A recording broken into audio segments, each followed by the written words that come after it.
I can't believe I didn't even know that you guys messaged me. I didn't even know it was there. I think at one point maybe you guys reposted a story or something, and that was all I saw. I didn't check the message that was above it or something. I don't know what Oh happened, but yeah, that happens. yeah. It happens. It's no But big deal. I I would have appreciate. kept pestering you. It's okay. Yeah, you can pester me. This is The this thing is, I this hate the is only most my is, second podcast ever. yeah.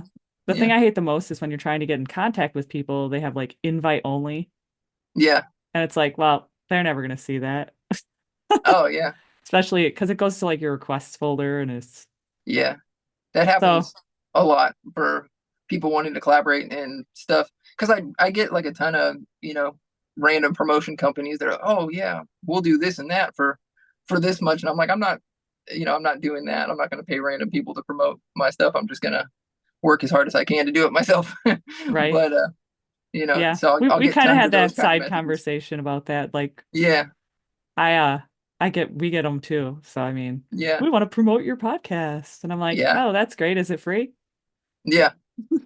And they're like, oh well, I can send you the details if you. Yeah, I know. It's like we don't make any money on our podcast. This is a passion project of mine and Chris's. So it's Yeah, like I don't have money to spend on you to promote yeah. it.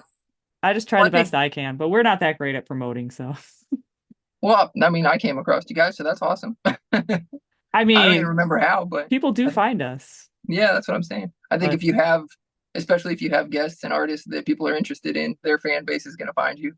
yeah. It's like a whole different thing. But like you said, it's a passion project, and you guys do it because you love the interviewing process and stuff, and Well, yeah, and we love music, so yeah. So you're not necessarily looking for social media, you know, well, I mean, we going would viral. love every interview we do, we would love for it to reach as many people as possible because you never Yeah, know who you're going to reach. They may not know the artist, and then they may yeah, fall in love with that artist. yeah, So, I mean, we would love a bigger following, but I mean, it'll happen at yeah, some yeah, point. It slowly climbs every day. So, I mean, I get yeah. a couple followers here and there every day. So Yeah. I think persistence, that's the most it's a important slow thing. climb, but you know what? We're fine with that.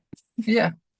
And I get what you're saying though, because you guys have had some people from some pretty big bands and stuff that I've seen, you guys post, and so you would think that whole fan base would be like, I want to see him talk about that, or I want to see her talk about this and that. So You would think, yeah, you would think, but it's but not always like that. yeah, yep, But understandable. well, we should probably get this interview with you started Yeah. since we've already been talking about a whole bunch of other stuff beforehand. I know I'm interviewing you for your podcast. That's okay. But let's get started, shall All we? right. Yes. So if you could just please introduce yourselves and give Sure. listeners a quick rundown of how Runner the Writer came to be. Um, Hello, I'm Runner, and I am Runner the Writer. It's a solo project. I have been doing music since I was, I don't know, on my 13th birthday.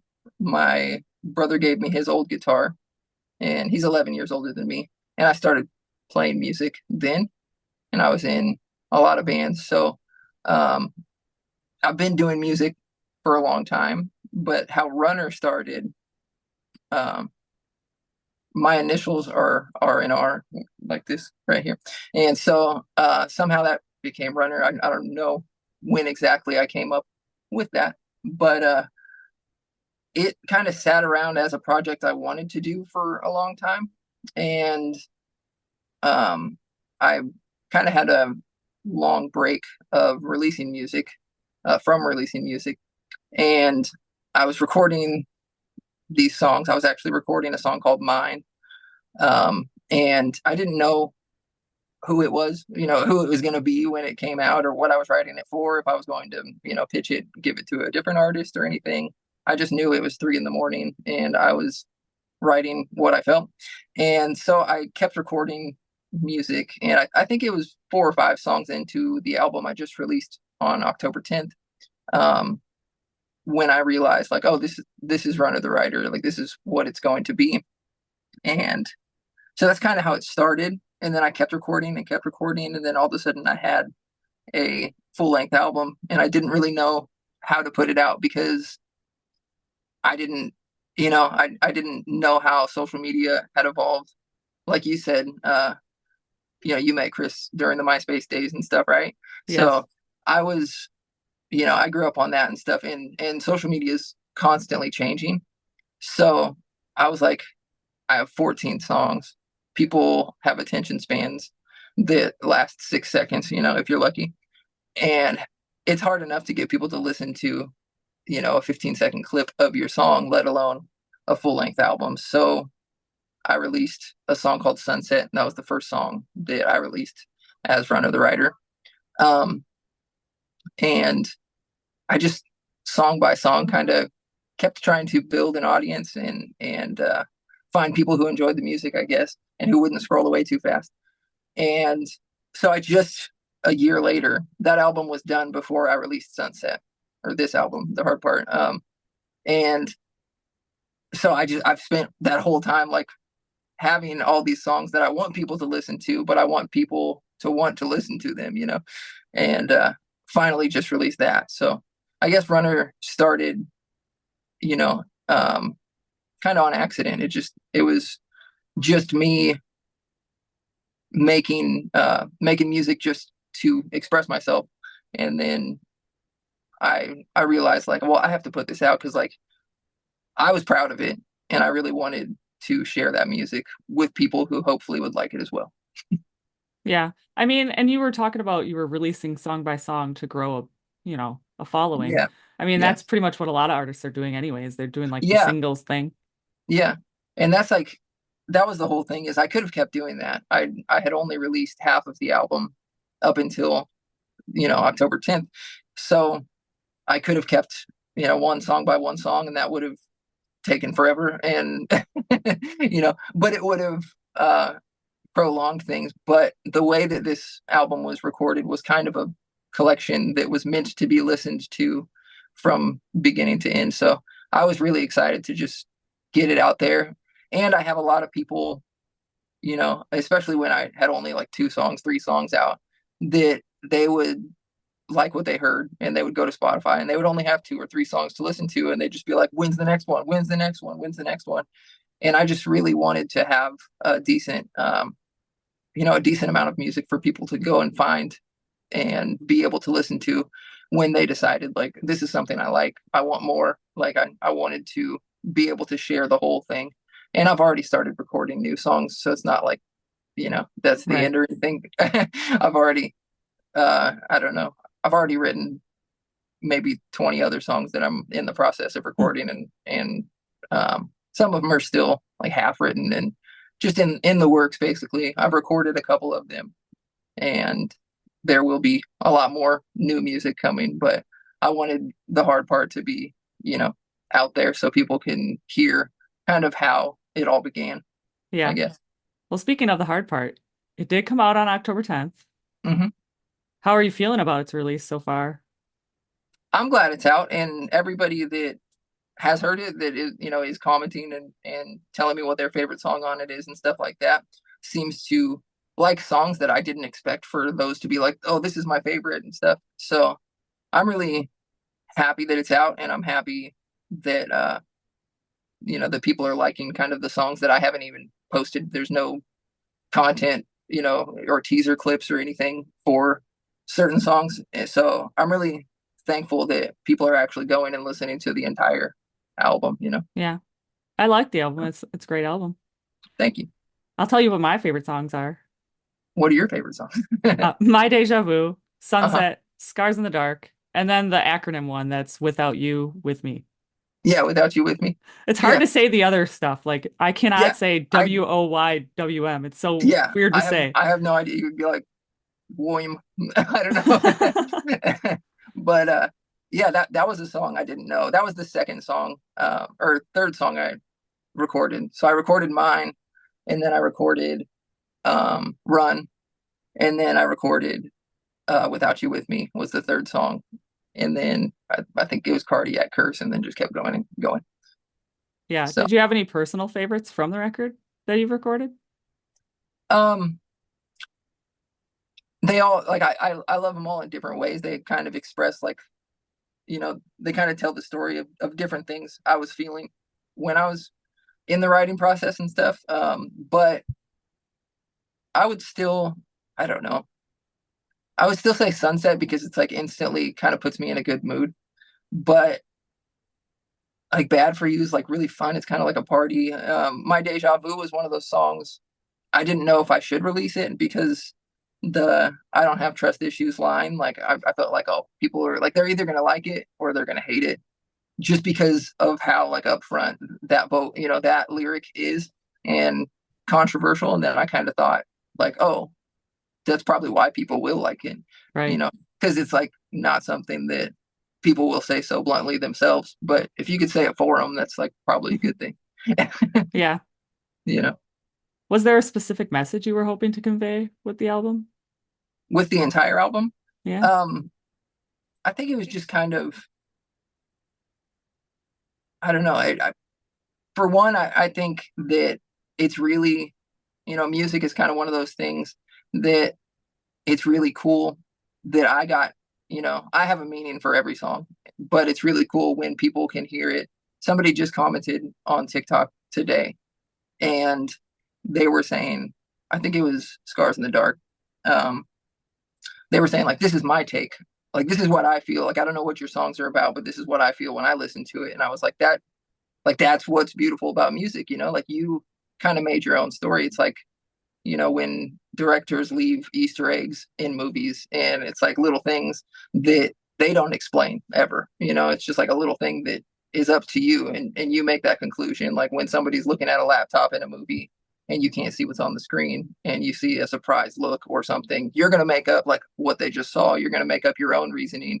And that kind of becomes how you saw it and like only you saw it. So I think that's really cool with music as well when people hear what they need to hear from it instead of what the songwriter was actually meant or this or that. So, but it's kind of a roller coaster of just, you know, love and loss and kind of going through the beautiful time of meeting somebody and then the constant up and downs through the relationship. And 1 minute you're happy, in 1 minute you're miserable, in 1 minute you don't feel like you're good enough for this person, and 1 minute you feel like everything's perfect again, and it's just a roller coaster. And I think that was what I was going through in life and kind of what conveyed. But that person that commented was saying like it made them think of losing their friend, Hmm. not necessarily like a relationship, but their friend. And I thought that was really cool that he took it that way.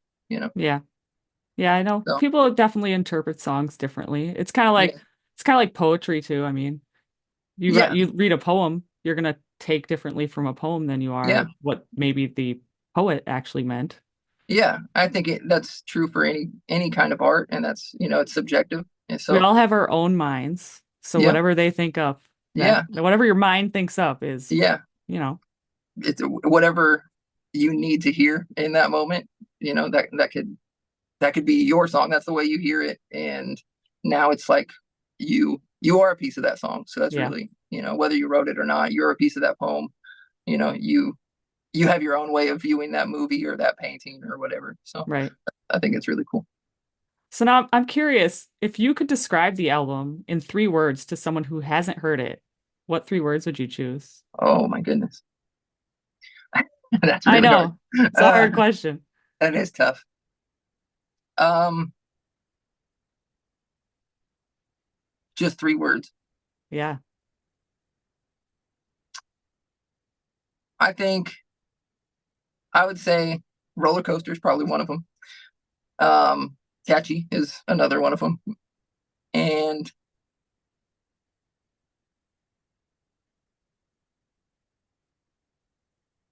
I don't know. That's so tough. Emotional? Emotional, yeah, it's an emotional roller coaster, and And it's catchy. and it's catchy. Yeah, there you go. Emotional roller coaster, catchy. Cool.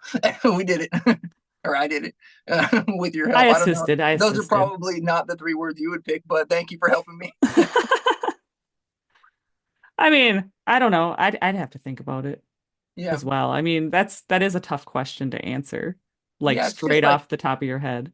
it's tough because like the different songs, like some songs have a completely different feeling Right. than the others, you know. So it's like they are it's an emotional roller coaster. That emotion might be happy, that emotion might be sad, or you know, whatever the song calls for.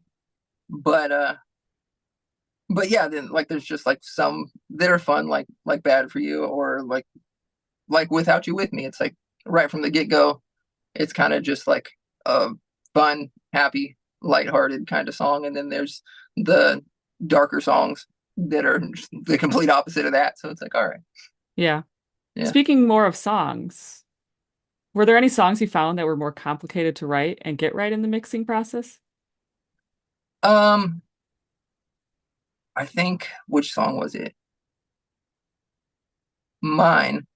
Yeah, mine. It was the first song on the album, but there was 40 different mixes, maybe more. There was like 40 different mixes that song had before I was like that's done. So it was like really like just a pain to to do. And like throughout the entire album, it was like finish this song, finish that song, listen to mine and be like, "Ugh, I gotta change this about it or whatever." And it's funny because like as far as instrumentation or anything, it's there's not a whole lot going on. But you know, there's not like ton of distorted guitars and like all these elements that make mixing hard. There's Right. it's really more of like a pop, um you know a pop arrangement. So it was funny because I think what it ended up being was I just had to switch the 808 sounds for a different one that just like fit better. And that was like all the way at the end. I think that was the last thing I did before the album was done. But I don't know, it's hard. It's been a year, so it's hard to think back Yeah. and know exactly. Do you think because that one's like your baby, it was harder to get right? it Like, and it you could be. kept coming back to it? Yeah, it could be. And I just like always felt like, oh, I want this to hit differently. Like, and it always happened when I was listening in the car, like every other mix. I'm like, all right, it's done. And then weeks later, I'll be listening in the car and be like, all right, now I have to change things. So I feel like I've heard other artists say that, like, it's yeah, done. I'm not listening to it until the album comes out because we're not yeah, changing it. You know, yeah. like, just And there's don't still listen to things, it. yeah, there's still uh, a handful of things, if not more, that I would change about the entire album as far as mixing goes. Um, but I got to a point where I was like, no, that's done. Like that's how this album ended up, and that's how it belongs, And like going forward, the way that I do production and mixing and all of that will keep, hopefully stepping up. Um, but like for the hard part, it was like that's just that chapter. It's done, like it's time to flip Yeah. the page, leave it how it is, and hopefully people like it the way it is. It sounds more like you're kind of a perfectionist. I am. I'm an So that's why overthinker. you keep going back and you're like, oh, now Yeah, I could change this in the album, even though it's yeah, out already. yeah. Yeah, and it's like just straight take it off of Spotify and redo it. I'm just kidding. But Then you'd lose no, your I views and am. It's like listens. in Scars in the Dark, I say, I overlove, I overthink. Like I'm not like that was really me talking about myself, and I overthink everything. And I tend to be a little bit of a a lot of bit of a perfectionist. And yeah, I just like have like a vision and I want to get as close to it as possible. And I drive myself nuts. So Yeah. yeah. Have you had any unexpected sources of inspiration? Oh, um, not really unexpected. Most of what I write about, um, I don't know. As far as unexpected, sometimes it's kind of like a Fallout Boy thing where Pete Wentz, like he'll watch a lot of movies and he'll get his ideas. Every once in a while, I'm watching something or, somebody's just talking and they just say something and then it's like, oh, a whole song just dropped in my head and now I have to go write.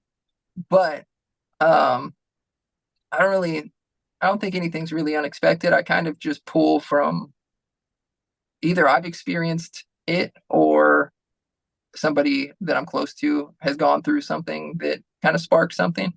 And some of those things are unexpected things, but I don't think that I think of it as like that's just, you know, you pull from what you are around or what you see people going through. And so I mean, I don't know, but yeah, like every once in a while. a movie or somebody says something, I overhear somebody say something, just things like that. And it's just like one line. And I'm just like, oh, okay, well, there's something there. And now Yeah. it won't get out of my head. So now I have to go and put it into a song. Yeah. It's kind of like when you get a song stuck in your head and you Uh-huh. actually have to listen to that song to get it Yeah. out of your head. But see, Yeah. that never works for me.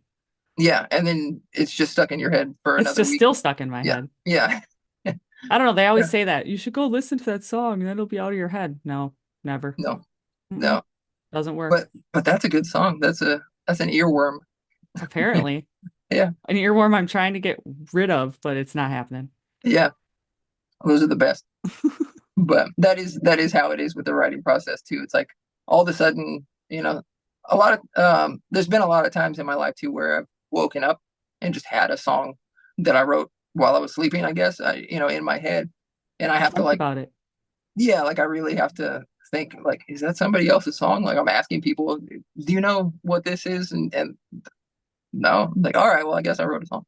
Well, there's an unexpected place Yeah. in your So dreams. yeah, in your You dreamt dreams. about it, but you don't remember dreaming about it. Yeah. Yeah. Because we all have those dreams. They say we dream Yeah. every night, but you Yeah. just don't remember all your That's like dreams. when you're dreaming, that's your imagination like full throttle doing its thing. So it's like, like it's not completely unexpected that your brain would do a lot of work while you're sleeping and you could wake up with some really cool stuff that you couldn't have done while you're awake. Yeah, it's Yeah. true. So Yeah. have you ever thought about doing any cover songs or have you done any cover songs? Yeah, I've done a few cover songs. I haven't recorded them. I do have like a Christmas cover that I did last Christmas. Um, I did see that one, yeah, the yeah, Christmas song. it was Ed Sheeran's, but it's like a pop punk version of Merry Christmas by Ed Sheeran. And but I've covered a lot of songs. I need to do more covers like for social media like Hmm. and stuff, but I haven't recorded them.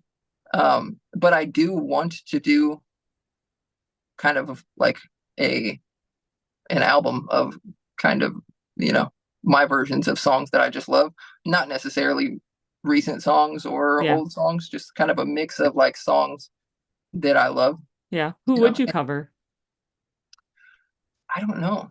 But I kind of want to do different kinds of things. Like so like, there's kind of the more like pop goes punk type of songs that are Right. like pop songs that I want to take and kind of make in Runner's style.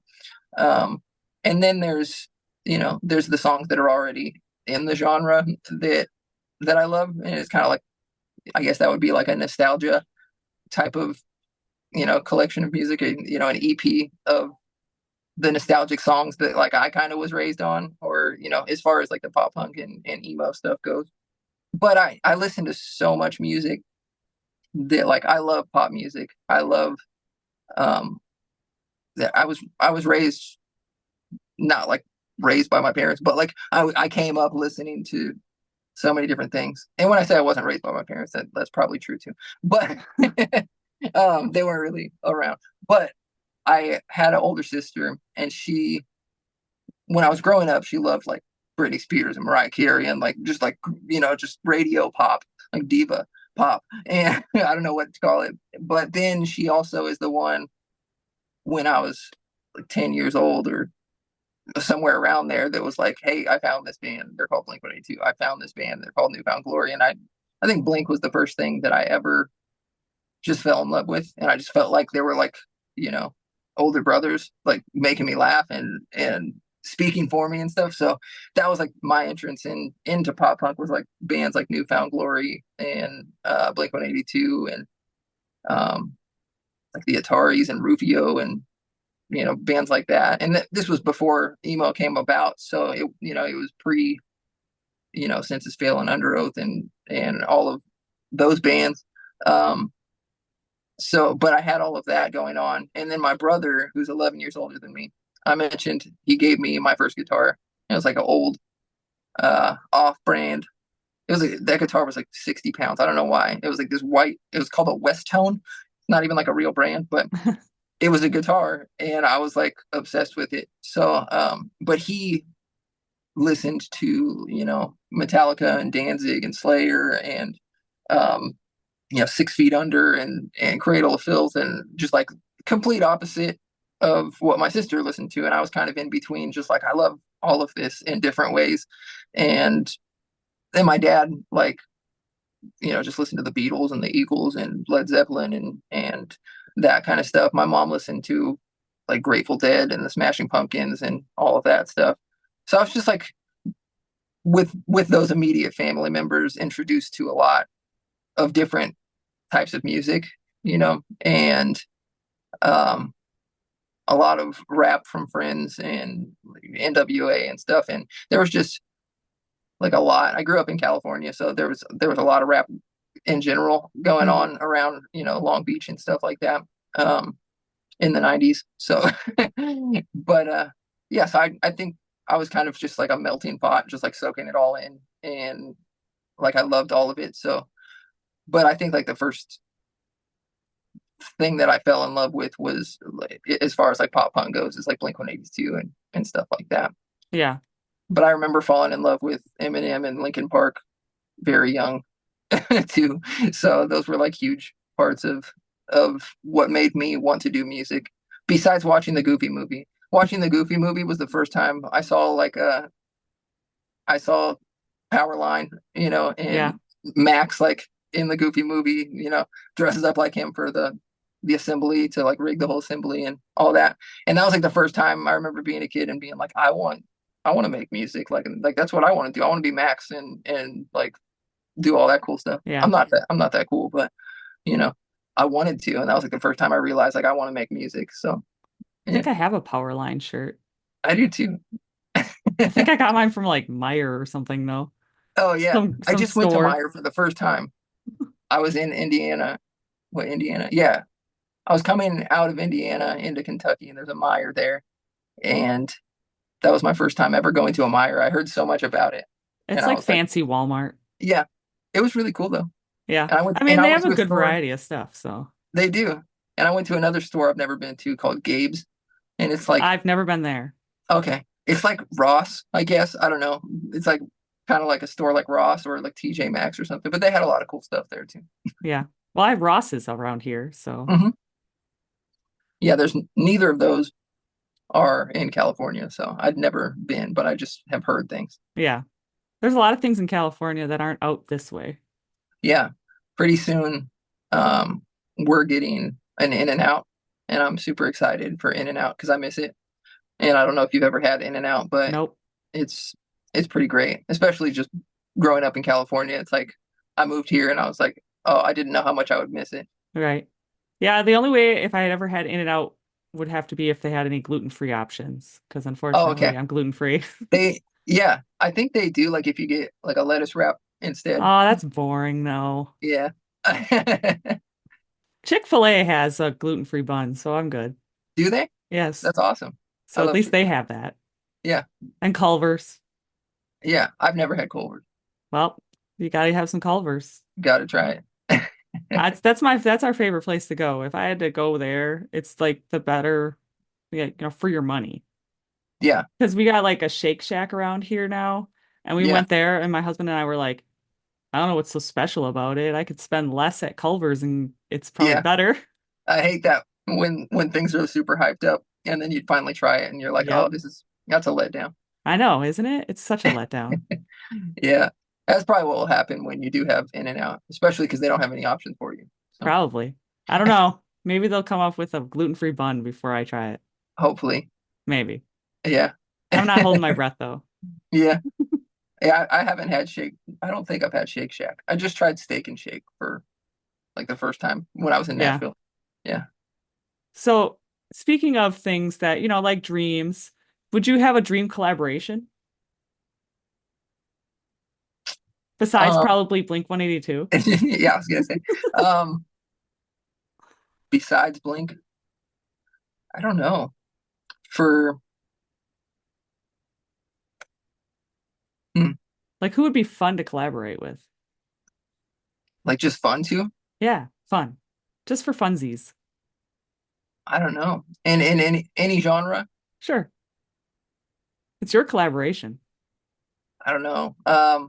I think Ed Sheeran is like such an amazing songwriter that I would just love to pick his brain, but I don't know how fun it would be. Um, uh, I mean, he's pretty fun. I think Post Malone would probably be insane too, just because like he's such a nice person and like respectful and like we could probably drink a lot of Bud Light since he's like like endorsed by Bud Light, so drinks are free. Being in the studio, he's pretty much a genius when it comes to writing different styles of music. So I think that would be definitely a dream collaboration as far as like having fun and being able to observe somebody that's great. Yeah. It could be an interesting collab. I could see it Yeah, happening. yeah. I don't know. That's like if it's in any genre. If I was gonna stay in the genre, um, and I don't really like before I had to push content, I never thought about like what am I categorizing myself as. So it kind of really sucked when I figured out like, okay, you have to kind of tell social media, you have to tell the platform and the algorithm like this is the kind of people I'm trying to put this in front of. So trying to find the pop punk people, trying to find the emo kids, trying, Yeah. like I don't really like categorizing myself because if I want to write a full rap song, I'm going to do that. If I want to write a country song, I'm going to do it. If I want to write a, just a pop song, then I'm going to do it. It doesn't always have to be pop punk or Yeah. emo or pop rock or whatever. Um, so I don't really like categorizing because I don't know what I'm gonna write next. Like Right. I can't say that. I mean, I can say that the next collection of music I release is going to be very different than the hard part. So it's like it's not always going to be. It's gonna be me and it's gonna have my sound, but it might be. I was feeling something different at that time, or like a certain instruments are speaking to me more for this song than the others. So it's like it's hard to say like, oh, I'm gonna stick in the genre, or if I had to collaborate with someone in the genre, because like I don't feel like there should be Well, barriers. we'll just save But Blink 182. well, Blink-182 is definitely like to sit with those three guys and see how they do things in the studio would be a dream. But I mean, there's a ton of people that I feel the same way about as far as like Patrick Stump. I would love to watch his process, for Fall Out Boy or whatever he's doing. Um, but also, there's like Aaron Gillespie or there's so many people from so many great bands that I listened to that like that would be a dream to be in the studio with and be able to be like, well, how do you go about your writing process, or how do you like things? What microphone do you like? Like Right.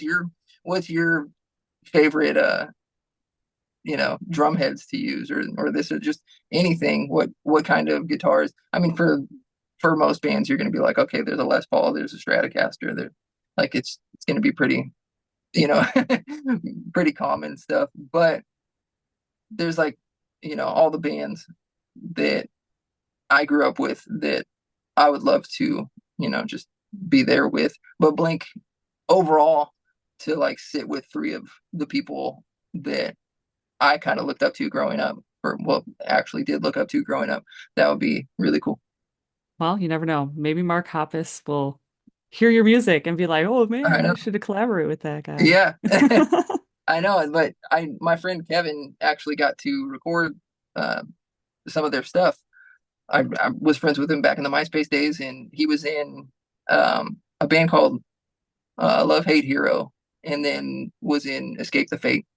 But he was the recording engineer and one of the mixing engineers, I think, for the new album One More Time. And I was like, man, that would have been really cool just to sit there and press record, like Right. just to be able to watch them track stuff would be, I'm a studio nerd anyways, so I really like to know people's process behind recording, Yeah. you know. So you're obviously passionate about music. Are there any other things besides music you're passionate about? Um, yeah, I I I don't know, just the whole creative world. It's not like music is what got me here, and I think it was the first thing I fell in love with and felt like I had purpose. Um, I didn't know, like, I had a crazy childhood. So when I found music and got my first guitar from my brother, I think that was the first time that like I had something constant to, you know, put, to focus on and put my energy into. Um, so that's like what got me into being a creator, and it's still my biggest passion. I love recording music just as much as I love writing music. Um, I love photography, videography. If I could draw better, that would be really cool. My brother was a really good like artist, and, like pen and paper, or pencil paper. But I always like when I was growing up, he would draw these comics, and it would blow my mind. And I'm not, I can do doodles, but Yeah, but I wish I could draw better. I wish I could paint better. I'm You not know, good at drawing either. It's okay. yeah. I'll do some stick figures. I've been told my mother is always like, "You have such an eye for photography," which I've always been a passion of mine. Yeah, But yeah, no, nope, I can't draw. yeah. Not at all. I love photography though, and I don't do it very often, mostly because most most things that I do, especially because my concentration is fully on Runner all the time, I can't be behind the camera and in front of the camera at the same time. So that makes things really tough. Yeah, So, I love the whole learning process and the whole learning curve of, just like learning about photography and exposure and just everything. And it really kind of like changed my perspective on what I could create, you know. yeah. See, I tend to use my cell phone for everything now. So it's like I'll go on a It's hike with my husband or yeah, something, and I'll be like, "Oh, let me take a picture of this mushroom or something," but I'm using my cell phone. I don't take my yeah, camera anywhere anymore. but it's convenient. I've seen like amazing pictures and videos done with, you know, like the newest phones, Yeah, and it's pretty crazy what you could do. I take a lot of pictures, like a lot of the times on my story, I'll post random pictures that I take, just nature or whatever. And some of them I'm like, whoa, I can't believe I just took that with my phone. Like I'm gonna throw my camera away when I get home. But don't do that. Don't do that. I wouldn't. I'm just joking. I mean, there's still But something about taking pictures with a DSLR. yeah, and you get completely different results. And I noticed that with making content because I'll do content with the camera when I want a certain look and a certain professionalism. It kind of just has that Yeah, shot with a real camera look. Whereas if you just bust your phone out and do a video straight onto TikTok, it's still good. It's just not the same quality. It's not yeah, like the colors are great because modern phones are insane, but I like to have a balance of things that look like I just whipped the phone out and did it, and things that look, a little bit more upped in the quality. yeah. I gotta know though, what's your camera brand? Canon, but if I could start over, I'd probably get a Sony. A Sony. Yeah, I'm a Yeah, Canon girl, so yeah. I don't know. It really depends on the lens, I guess. I've yeah, learned that it's not so much the body of the camera that does what you want it to do. It's like, a lot of cameras have great sensors, and I think Canons are like a little more saturated with color, like, and that's yeah, nice if you want to do less work in the editing process. If you don't want to color grade and stuff, then Canon can set you up, you know, with a better right out of the camera look. Um, but I think there's just some Sony lenses that I think just look beautiful, you know, yeah, and it really depends on which one you have, but some cameras shoot, um, just get better night shots and right. you know than others, and I think a lot of what I want to do and a lot of what I have in my head is kind of dark and eerie, kind of, Hmm. night shot stuff. And you can still do it, but God, you have to bring so many lights to get like the same result when if you just had like a camera that, had better uh, ISO or whatever, just dark capabilities, Yeah. I then mean, they do say like Canon cameras are better for like landscapes. And then they say yeah, like Nikon is usually better for like portrait photography. yeah, yeah, for photography, like it's pretty even. Well, actually, I guess I lean more towards videography as far as like Yeah. what I actually get done. Um, so I feel like there's there's some cameras that definitely lean one way or the other, and Right. I like a camera that can do both. Very good enough to where it looks great, and with editing, it's going to look just as good as the other one, anyways. Yeah. Yeah, Speaking of filming, you film a lot of your social media content in public places. I do. Do things ever get awkward with bystanders? Um, a lot of the well, I guess I film it all in public places for the most part. Um, Because I think you just did something at like a carnival or something. Was it oh a yeah, carnival? Yeah. yeah, I could see I've done people some like at the like carnival. walking around in the background and I'm like, I wonder how awkward it is to be Yeah, filming all this with all these people around. it's it's a whole different thing when if I'm just like doing one song, if I'm just taking my phone and like, all right, 20 seconds, let's go, then that's cool. If it's like a whole, I have a camera, I have a speaker blaring the music, I'm doing, you know, 8 songs in a row, and it's like I'm gonna be standing here a while, and people are gonna be staring at me for a while. So either way, I just kind of do it. Like I'm not gonna see these people again. And that's saying a lot because like I do think about people and I try to respect people, but if it's in a public place and it's what I'm doing to try to promote what I'm passionate about, it's like I'm never going to see these people again, but I am going to use this content and it is valuable to me. So, Yeah. I'm just going to do it, but it does get awkward sometimes. I feel It like gets, nowadays though, people are like used to seeing stuff like that because there's yeah, always people filming yeah. stuff in public. I've been out, you know, um, trying to find a location scouting, trying to find a spot to shoot something that's interesting. And I've seen other people, just like have their phone outside of their car in a parking lot and just like doing their thing. And I'm like, I wonder, like I wonder what song that guy's doing, or like how can I find that video he just shot because I want to see that because it looks super funny from up here. Right? But that's what I look like when I do it too. That's probably what you are looking like to other Yeah, people. that's what I mean. I've And seen I people filming in public before, and I'm just like, yeah, what's this lady filming these flowers for? yeah, And she's like doing weird angles and stuff. I'm like, all right, to yeah. each their own, to each their own. And like foodies have been doing it for years. Like you're always in some kind of restaurant and people are like standing up on their chair to get a great picture of their food, and you're like, all right, well, I guess if they can do that, then I could probably promote my song.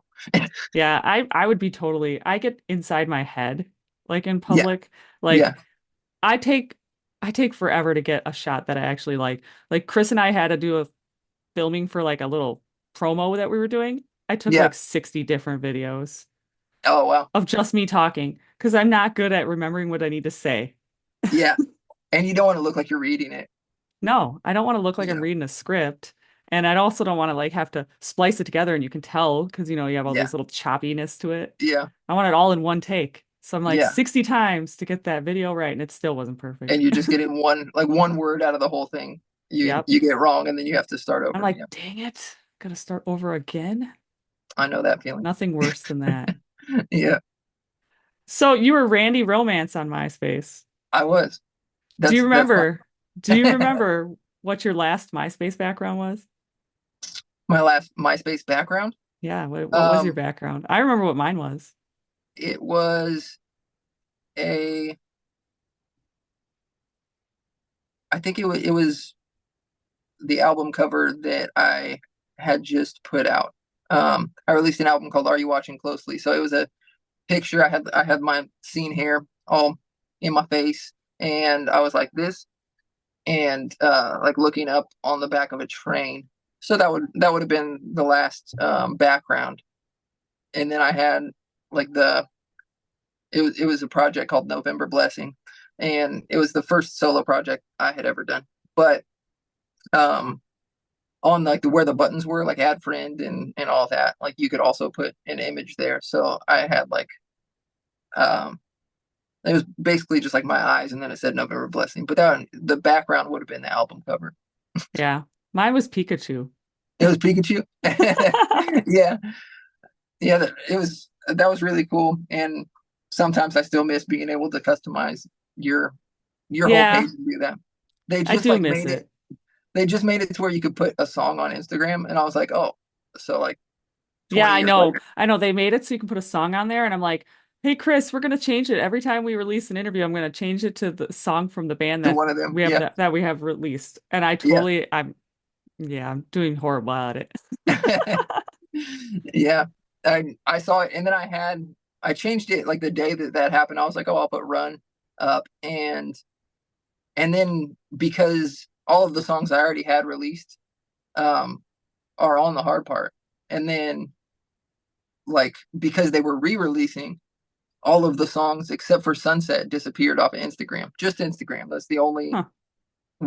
That's the only platform that it disappeared. So I was like, well, I guess I'll make it Sunset. But that's how I found out that like they took Run and the other songs off of the Instagram music thing, because all of a sudden I didn't have a song and I was like, wait, I thought that they made it so you can have your own song. And then I looked and I was like, why did they like they pulled every single song except Hmm. for Sunset? And I was like, all right. I guess they don't So like those still working on songs. fixing that. Yeah, Darn Instagram. yeah. It's like still on YouTube, still on TikTok. That's So okay. There's stupid algorithms everywhere, and it's stupid like policing on all the platforms. Because it's like yeah, I commented on a friend's post like months ago, yeah. and I said something like "knock 'em dead" because she was doing something, And then it and got flagged. months later they're like, "Oh, we removed your comment because of like knock 'em dead." I was like, "Are you kidding Yeah, me?" yeah. That's so funny. But it was Uh, months later. yeah. It's crazy. Like I know TikTok's especially bad. They'll flag you for just saying like you or something, Yeah, you I know, had a TikTok that they took down. which is nice because there's not like a lot of hateful comments on TikTok. But I went live for the first time like a week ago, and it popped up like a notification like we're going to hide certain comments to protect your audience for safety. And I was like, okay, like cool, that's good. And then this one guy like started using special characters to get around it, Yeah. and he just started putting like a lot of really crazy comments, and I was like, oh yeah, you guys are not doing a good job, TikTok. So it Yeah, was I had a comment removed because I mentioned the podcast on it and I was trying to promote the podcast. I was like, what? so it said like no, I like was no like, unwarranted self promotion or yeah, something. I something don't know. like that. Yeah. I was like, Wow. that's crap. Wow. But That's terrible. whatever. They do what they want to do. I can't do anything about it. Yeah. But no, MySpace was, an era. I I think wish it still was. it was the first I think it was the first platform really that I mean it kind of was the first social media platform other than like blogs Yeah. like there was like melodramatic and like what was that other one? I don't I was know. just part of message boards and stuff. Yeah, there was some weird one with an X. I don't know. It was like I don't remember what it was, but there was like weird blog sites. Um And then I think like MySpace came out, and it was the first one for sure that you could put music on. And when it first started, like pop music like wasn't on there at all. So like the first bands that put music onto MySpace were, like bands like the Scene Aesthetic and bands like From First to Last and like really early kind of emo bands. So that's kind of why it was the emo platform Yep. was because like if you're the only music, if you're one of the first 1,000 bands even, and you're the only music on MySpace, that's where everybody went to listen to music. Like there wasn't Spotify, there wasn't any of those things. So it was like, that's where a Yeah. whole generation went to listen to music, and that's how they found all these, Emery and all these like bands that are now, you know, legends. But it gave a whole platform for artists that had no label, no anything, just independent artists like grew to be huge just because like they beat you to the punch. Yeah. Fun fact, though, I've mentioned it multiple times on other episodes, but I've met Tom from MySpace. That's awesome. Long time Was he ago. cool? I mean, I met him for It like was like a not meet and very greet. long. Yeah, yeah. No, it was at one of his MySpace parties. They had Oh, MySpace okay. parties for a while, and it was Yeah, in Chicago. So Oh wow. me and a friend went down there and we were like, oh my gosh, we can meet Tom. Yeah, And I that's have a so cool. picture with him. So I mean, How long ago was that? Was oh that like during gosh. MySpace? Oh yeah, that was during the Oh, okay. MySpace days. So it was like, What yeah. year was that? It might have been like 2005-ish, something like Oh, that. okay. I could find out if I found the picture because Yeah. I think it's got But a no, I was just interested timestamp. if it was like during, but I guess if they're having MySpace parties, then it would have had to have been I would have hoped it's like during at the height MySpace of days. MySpace. Yeah. Yeah. But yeah, I feel like it was '05 or something like that. Could have been '07. I don't remember. Yeah. It was Yeah. the early days. I mean, but MySpace also like the MySpace, it kind of Facebook when they decided to like let it not be for college kids anymore. Yeah. That's kind of when MySpace started to dwindle a little. It did because most people were going to Facebook or at that point, really, um, I feel like it was 2008 or so. Um, and that's when it started being overrun with just spam. There was just like a lot of spam and like the first bots, I guess, were coming out. So like the whole your bulletin board, it was the last time that like any social media platform, MySpace was the last place and time that if you were friends with these people, they were going to see every post that you posted. Yeah. Like after that, Facebook, it was like, oh, well, we're just going to show them some of your posts. And now it's like, you know, I'm almost to 10,000 followers on TikTok. And I guarantee every single time I post, maybe, you know, maybe I see 50 of the same people and the rest are people who have never seen me before. Right. So they're not following me until they just saw that or hopefully.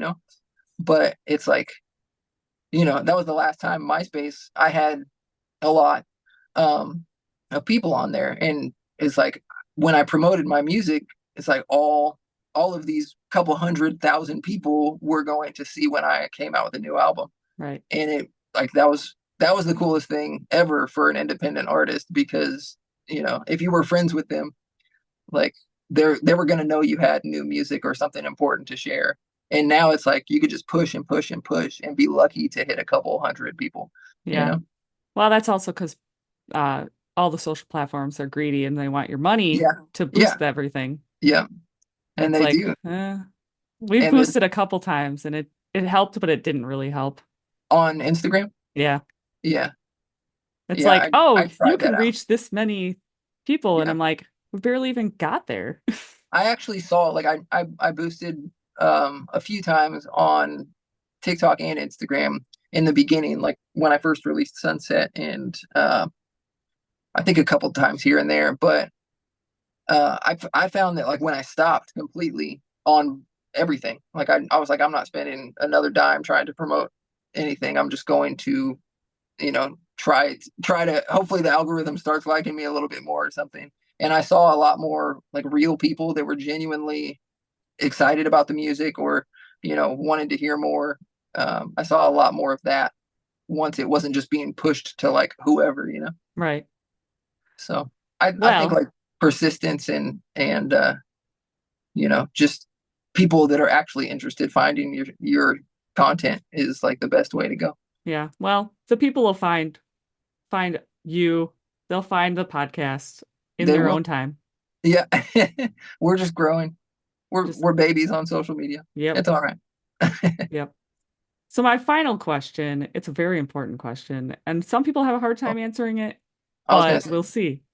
if it's important, I'll probably just It's super important. all right. What is your favorite dinosaur?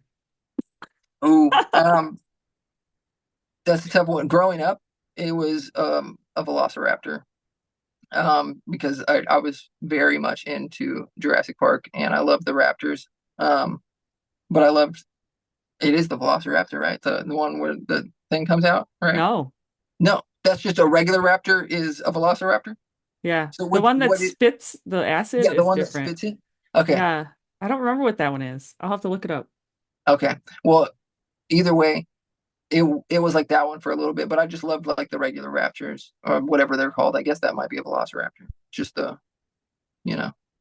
But I I think it's loved a Dilophosaurus. it's a Dilophosaurus. Okay. I think Well, that's the I spitting I dinosaur. bombed that one. But before that, I feel like if you're talking Land Before Time, like when I was first into Yeah. dinosaurs, like post Barney but pre Jurassic Park, you know, then we're talking I don't know. I feel like Tea Tree was like my favorite just because they're a little tiny guy, um but I liked Littlefoot too. So Yeah. yes, Brontosaurus or yeah. Yeah. Brontosaurus. I'm That a was like my first. Brachiosaurus kind of girl. Yeah, yeah, that's the one with the spike tail. No, the Brachiosaurus is in Jurassic Park. It's got the Brontosaurus in Jurassic Park is actually a Brachiosaurus because it's got the hump on the top of the head. Oh yeah, the big old like right on top behind I the didn't eye. like the normal Brontosaurus. I was like, no, I want to like the Brachiosaurus. Yeah. Well, that was a super important question. I'm But I glad that mean, we got Land that Before one. Time, if I had to choose, it'd be like Ducky because I love Yup, Yup, Yup. Ducky. Yeah, I completely forgot about Ducky, but yup yup yup was the coolest The tagline you coolest can have. thing. Yeah. You remember other dinosaur movies too, like Like Dinosaurs, the show. the one where they go to New York City and they're dancing and singing. Yeah. That Was one. that was that one just called We're Di- Back, a We're dinosaur Back? story. Yeah, yeah, I remember that one. Yeah, That was a good one. that was a great one. I was That one. talking to someone too once about like Prehistoria. I don't know Uh-huh. if you remember that movie. It was like tiny little dinosaurs that hatched from these eggs, and these kids had these tiny little dinosaurs living with them. Like they were I miniature probably watched dinosaurs. it. I probably watched it, like if it was at Blockbuster and you could rent it or whatever video store I can get into. I probably watched all of the movies in there. So I imagine every Yeah. dinosaur movie I could find as a kid, I was like, can we please rent this? Yeah, and then as you got older, it became like the TV show dinosaurs. Yeah, that's what I was talking about. And then like I was just watching something, like something on like YouTube Shorts or something popped up about that show and how it ended, like the world ended the last Yeah, episode. And I was like, I didn't remember that, but then I did, and I was like, wow, that was messed up. not the mama. Yeah. Not the mama. Not the mama. Well, is there anything else you'd like to share or mention before you go? No, if anybody watched this and if you haven't heard my music, I just released a new album. It's called The Hard Part. It came out on October 10th and it's 14 songs and you can find it wherever you like to listen to music. So I appreciate anybody who gave, me the time of day. I know I'm a very small artist, but I really appreciate you having me on here, Jess. Yeah. Thanks for coming on. It's been a Yeah. pleasure. Yeah. It was nice meeting you and we should do it again sometime, hopefully. Yeah, well, you got like 20 new songs, so Yep, that's we true. can always talk about new music coming out. We'll do one for every song. I mean, you Yeah. can if you want to. We can do those little mini episodes Well, I talked about. I'll get to recording more, so we'll just do it. Yep. All right. Thank you very